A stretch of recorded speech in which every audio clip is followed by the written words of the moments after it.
My name is Scott Gillingham. I have the privilege of being the City Councillor for St. James. And we're so delighted that you're here today as we reopen KaPyong Park. I want to begin today by acknowledging that we are on Treaty 1 territory and the traditional homeland of the Métis Nation. I'm honored that you're here. We have many special guests with us today. I'm going to introduce them and then they're going to be speaking just a little bit later on, but before they do, I just want to introduce all of them and perhaps hold your applause until they're all introduced, and then I'll invite you to applaud.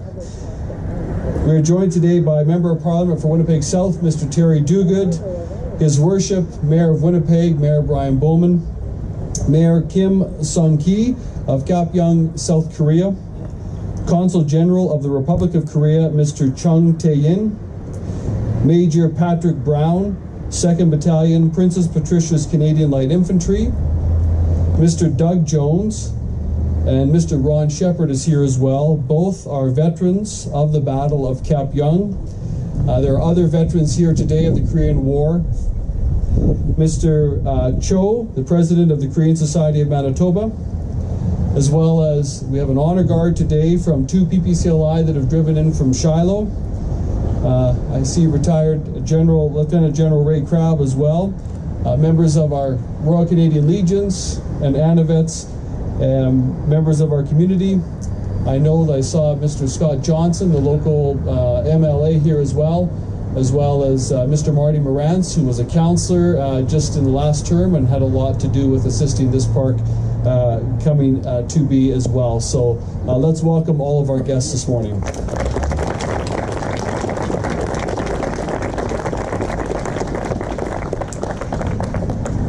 Today is the culmination of a work that began back in 2016, and if you permit me, before our speakers have their opportunity at the microphone, I'd like to just explain a little bit about the park that we're in today. When I brought a motion to my council colleagues in 2016 on Winnipeg City Council to rename this park KaPyong Park in honor of the soldiers of 2 PPCLI who fought in the pivotal 1951 Korean War battle. Thankfully, it was supported unanimously, and the mayor was one of the great supporters and has been behind, Mayor Bowman has been behind this project all the way along, and I thank him for that.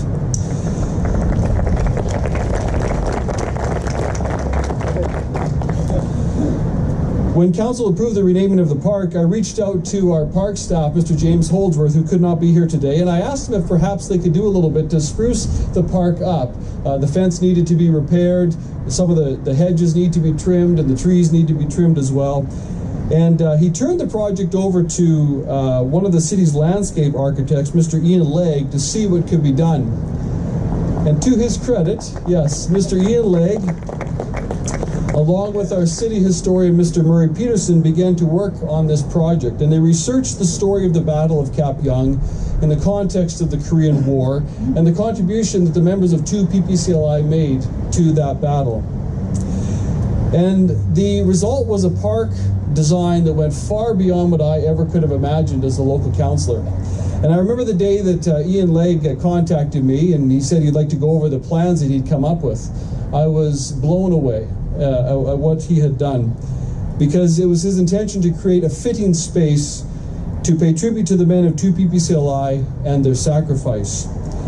And so the park that we have before us today, the park that we're enjoying, has very important design features. The park is a memorial space dedicated to the 700 soldiers of 2PPCLI who fought in the Battle of KaPyong in April of 1951. It was a pivotal moment in the Korean War. This park represents the seemingly insurmountable odds that the members of 2PPCLI faced, being outnumbered 7-1 in that battle. And this was the inspiration for Mr. Legg's design of this space. His aim was to have those odds represented in a meaningful manner, both in space of memorial and a space that could be used for ceremony as well. So to my left, to your right, is a fence. Later on, you don't have to turn around, but later on, if you look at the right side, probably at the east end of the fence slopes upward. And its rise represents Hill 677, on which the battle was fought, the hill which the soldiers of 2PPCLI were positioned upon and which they were called upon to defend. If you come off of Ness and you enter this space from right to my left here, you will see the 10 upright granite boulders which are behind me. And these 10 boulders represent and honor both the 10 fallen Canadian soldiers who died in that battle, and they represent the 700 Canadian troops who fought alongside. Opposite these granite boulders, the seats that you're sitting on, the 70 concrete blocks, represent the 5,000 communist soldiers. The 10 boulders and the 70 concrete blocks illustrate the 7-1 ratio and the odds that the 2PPCLI members are facing in that battle. Separating them between you and us is the paving stone ceremonial space that we're on. And it's laid out in multiple orientations. The multiple orientations represent the chaotic nature of the battle. The concrete blocks are oriented, that you're sitting on, are oriented in such a way in the direction of KaPyong, and they fan out towards the 10 concrete boulders, much the same way the communist forces fanned out and surrounded the Canadian troops during this pivotal battle. Through perseverance and through bravery, tremendous bravery, the men of 2PPCLI, two of whom which are here with us today and were honored by their presence, were able to turn back the invading communist soldiers. And this park is dedicated to them and to their colleagues, who sacrificed so much in the name of freedom for all. As I understand it, folks, this is the only park in all of Canada to be dedicated to the soldiers of 2PPCLI in the Battle of KaPyong. It's a beautiful park, filled with meaning, a park that all Winnipeggers, all Canadians, I would say, can be proud of. And ladies and gentlemen, it's a treat today because the designer of the park, Ian Legg, and Mr. Murray Peterson, our historian, are both here today. Ian, would you stand and be acknowledged today as Ian? Thank you so much. And I saw Murray, our historian. Murray, where are you? Can you please stand? There's Murray as well, so thank you. Most often our city staff are behind the scenes quietly going about their work, but I think it's appropriate when people do really good work that we acknowledge them today. So now it's my privilege to turn the microphone over to Mr. Terry Dugan, Member of Parliament. I'm glad that he's coming today. Veterans Affairs Canada contributed $25,000 to the establishment of this park. Mr. Dugan. Thank you. Well, thank you, Scott, for that wonderful introduction. Good morning, everyone. Annyeonghaseyo. And a very special welcome to our veterans, to members of the Korean community, and to our special guests, of course, and to members of our military. I'm so proud and honored to join you this morning here on Treaty 1 territory, the homeland of the Métis Nation, and celebrate the opening of this beautiful park. And Scott, thank you so much for situating us historically on this important event in our history as well as Korean history. This park is dedicated to the 700 soldiers from the 2nd Battalion of Princess Patricia's Canadian Light Infantry who fought in the Battle of KaPyong during the Korean War in April 1951. And as many of you know, some of you personally, because you were there, on June 25th, 1950, communist armies from the north charged across the 38th parallel and invaded South Korea. Over the next several years, more than 26,000 Canadians, many veterans of the Second World War and some still teenagers, many veterans left behind their loved ones to defend a country half a world away, and some of them, we are so privileged today, are with us on this very special occasion. Over 500 Canadian soldiers, sailors, and air personnel made the ultimate sacrifice, and the lives of countless others were forever changed. The soldiers bravely battled both the harsh weather and enemy forces at places like KaPyong, the site of one of Canada's most important victories. I was reading about it this morning in the Canadian Encyclopedia, which is a great resource, by the way, and just, again, as Scott described, the insurmountable odds that they faced, they prevailed, and it was a turning point in the war. And because of our Korean War veterans, 50 million South Koreans now live in a peaceful and prosperous nation. Their courage and sacrifice helped to change the course of history, and KaPyong Park honors them. Today, I urge all Canadians to learn more about the Korean War and Canada's role in defending the sovereignty of South Korea. On behalf of Prime Minister Trudeau and my Manitoba colleagues, I want to thank particularly Master Cho and Scott for the invitation to be with you today. And let us all recognize all of those in our military, some of who join us today. Let us recognize just the great sacrifice they make in day out, and their families who support them. They help defend our most cherished values: openness, democracy, compassion, and respect for human rights in Canada and around the world. And I want to end by thanking our Korean community here in Manitoba. They never miss an opportunity to remember Canadian veterans and their sacrifice, and they are contributing mightily to this wonderful multicultural community of ours. So thank you to our Korean community, thank you to our veterans, thank you to you all. God bless you all.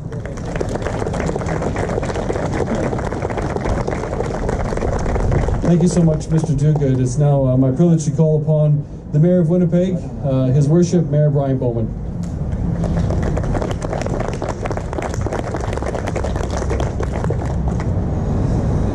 Thank you very much, Councillor, and good morning, everybody. What an absolute pleasure to be with each and every one of you here this morning.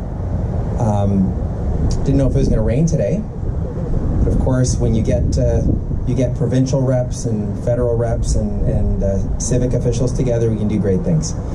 Sun's out. I want to begin just by acknowledging we're on Treaty 1 land, the traditional homeland of the Métis. J'aimerais tout d'abord souligner le fait que nous nous trouvons sur le territoire visé par le traité numéro 1 et la terre ancestrale de Métis. Thank you very much, Councillor Gillingham. Thank you very much for walking us through the symbolism of this park. It really does help us better appreciate it and pass it on to so many in our community, as well as our children, who I'll be bringing here at a later date when it's a little quieter to walk them through. I want to welcome all of the dignitaries that have been acknowledged already, including, of course, our veterans as well as members of the Canadian Armed Forces. And I want to especially welcome Mayor Kim Sung-hee of KaPyong, South Korea, and welcome you to the city of Winnipeg. It's a great honor to welcome you here today.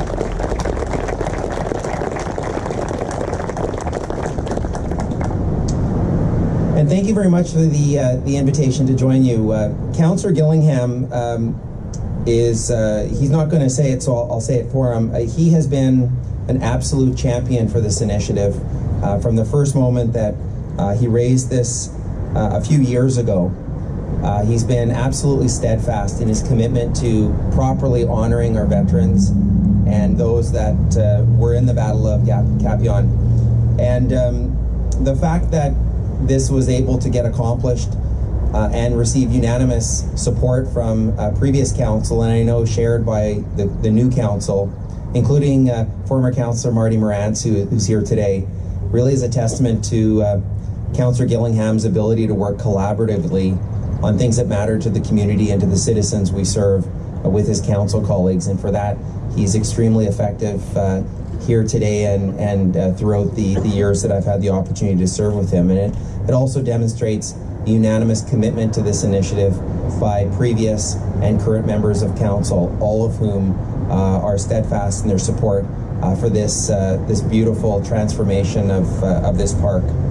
The park we're gathered in, Amherst Park, was renamed, as Councillor Gillingham has noted, KaPyong Park back in May of 2016 as a dedication to the 700 Canadian soldiers and members of the 2nd Battalion Princess Patricia's Canadian Light Infantry who fought in the Battle of KaPyong during the Korean War.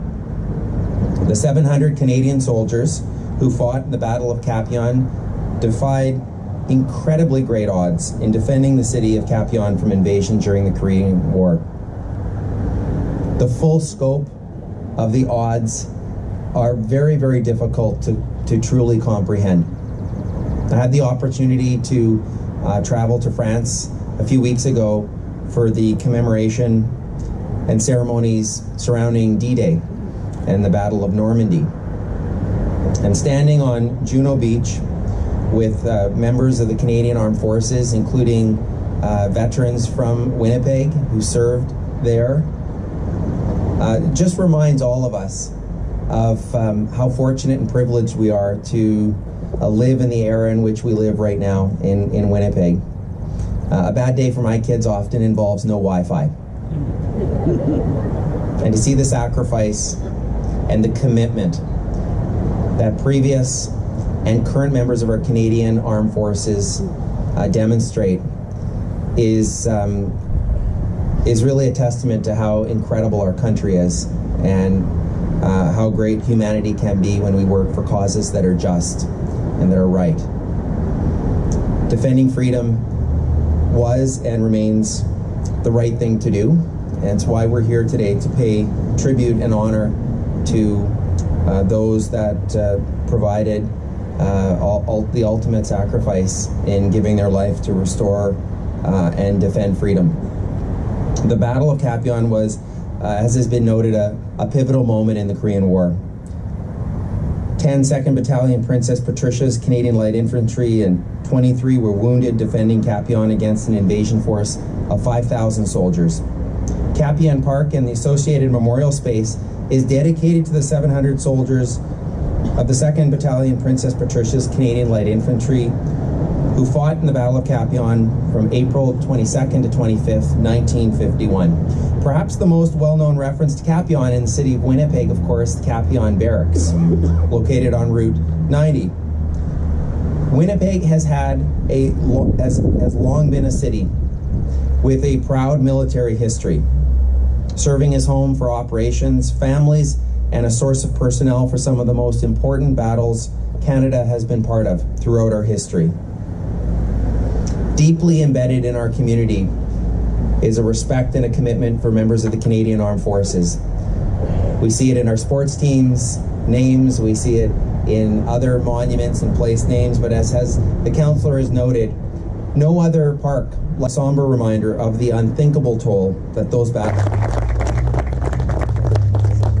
of the Korean War. The member of the Korean War veterans, President Kyun Cho, I would like to thank you for invitation to express my sincere gratitude changing the name from 가평 스토리에 대해 들어보신 분도 계실 것입니다.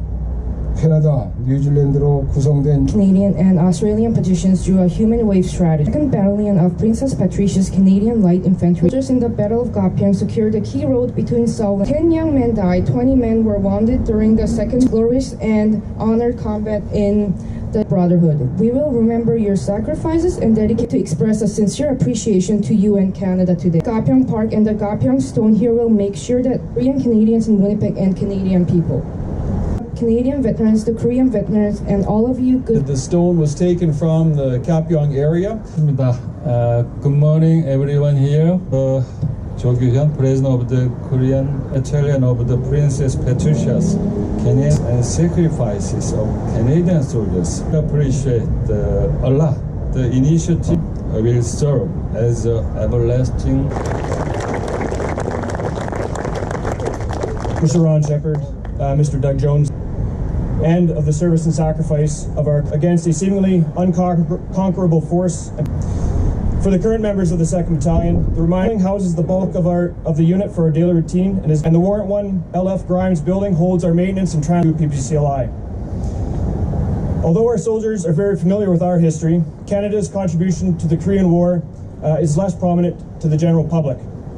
I believe that this park can become a lasting tribute to the relationship between 2 PPCLI and the city of Winnipeg, and a memorial to our veterans' service and sacrifice that gives us the freedom, security, and prosperity we enjoy today.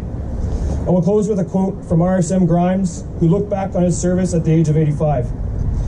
I sometimes look at these old legs of mine that have walked over the rocky wastes of India's northwest frontier, slogged through the sands of the desert, marched the breadth of Germany and over the hills of Korea, fighting for freedom and saying, was it worth it?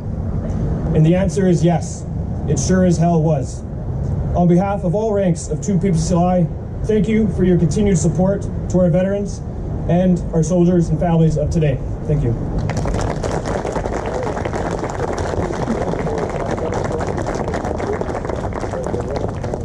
Thank you, Major Brown, for those excellent words.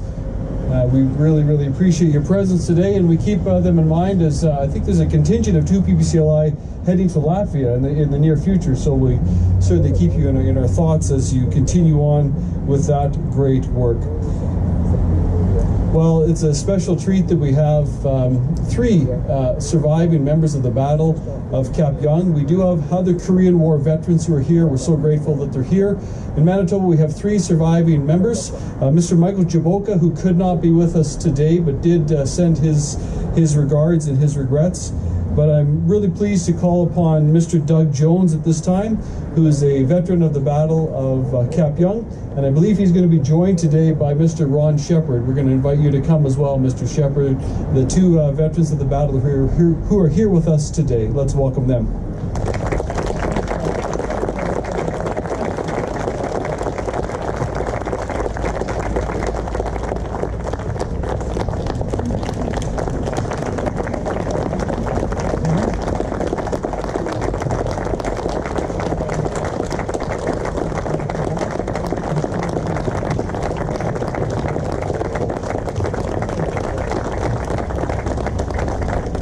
Ladies and gentlemen, today is a great honor.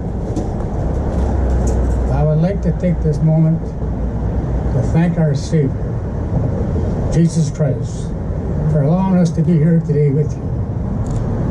And for that, we appreciate that. To be alive today and to personally thank the people that made this park is extraordinary. And we do appreciate it, all the hard work and time. KaPyong. KaPyong is a word that most people don't even know about. But for the 700 Canadians that fought at KaPyong, it means 2 things. First was accomplishment. Second was the show.